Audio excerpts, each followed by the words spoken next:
Hello everyone and welcome to a new episode of Buburuza Productions TV. Hi, I'm John.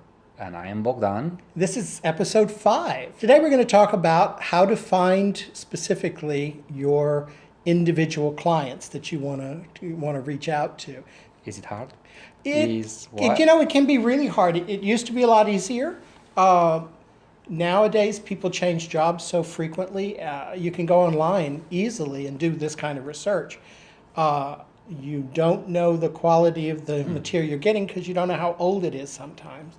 And most of the good research you have to pay for.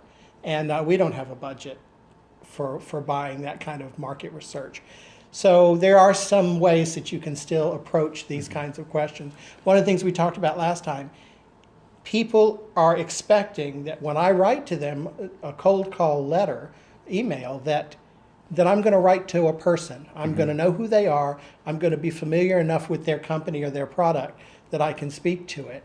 And if they invite you for a meeting, you know what they expect. You know something about them, and it's so important to know the at least the basic stuff they do. Exactly, and they will expect that of you.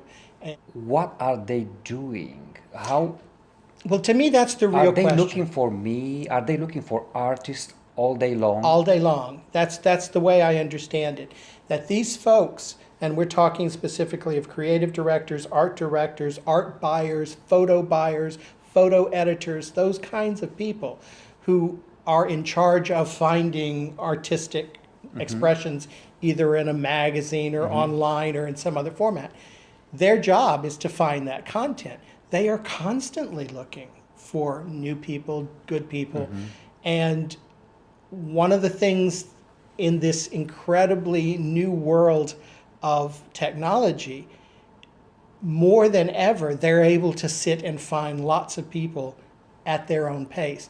But there's so much to choose from, you've got to somehow rise to the top. So you have to know certain things about your customers. You've got to know what do they do all day? What are their jobs? You know?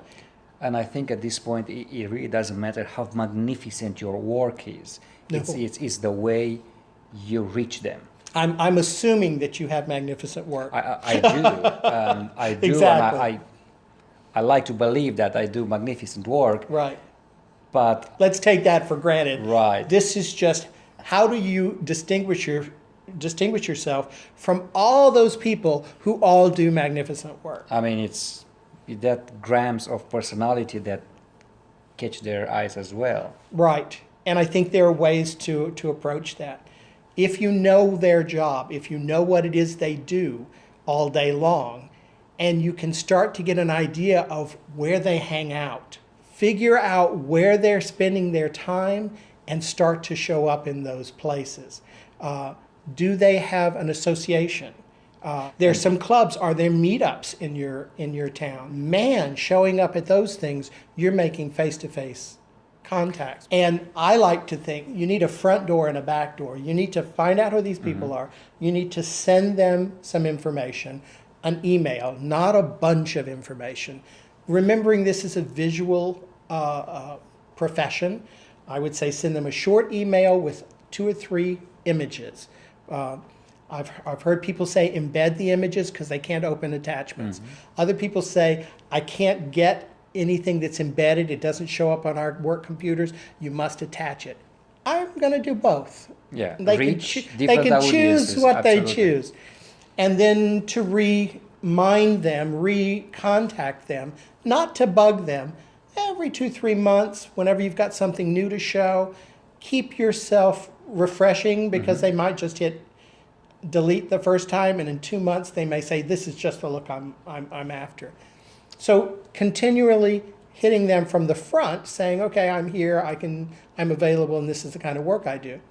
But to also go around the back and start saying, find them on Twitter, find out who they follow on Twitter, and then start to show up in their world. Find out which blogs they write or which ones they comment on, and start to comment on those same ones so that you start to appear in their world in more than one way. It's not an easy job, but No, you no. can do this. I mean, there's so much social media out there. You can easily look at the followers and what were they commenting on, and what their interest, what catch their interests, what kinds of subjects, what kind of images, what kind of artwork, or so on. And you're right, you can't do that with everyone. Right. I mean, you'd run out of time. But find your rock stars and try those strategies. You can check your local chamber of commerce. They're going to have a directory of people doing business in your area. Social media is off the hook. I mean, the Twitter, Instagram, Facebook, all of those places you should be using as much as you possibly can. I was able to go to my local university here in town and just go to the library there. They teach business, and very often they've got some really good resources in their libraries that can give you some really specific information. One of which is the Advertising Red Books.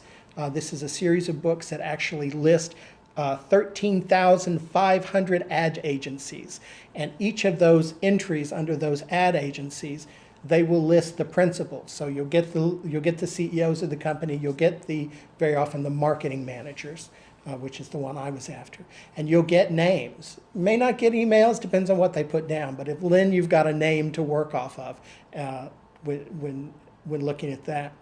So that's a very interesting series because you can actually just look for certain topics. You can look geographically. You can actually look just for art directors, and it will list them. It can streamline your work. I also found there's the LexisNexis directory of corporate affiliations.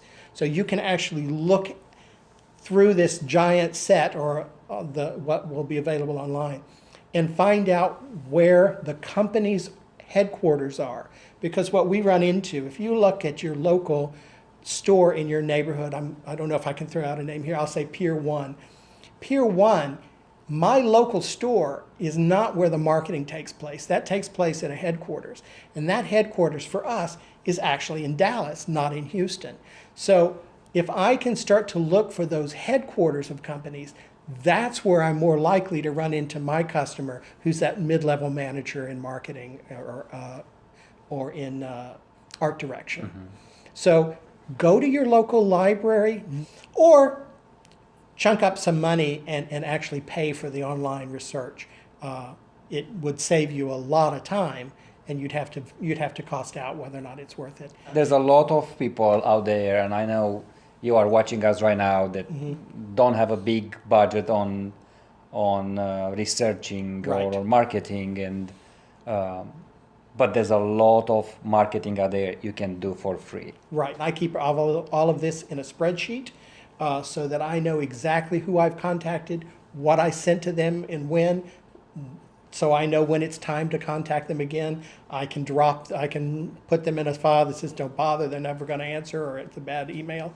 Hopefully this was a great information for Hopefully. everyone.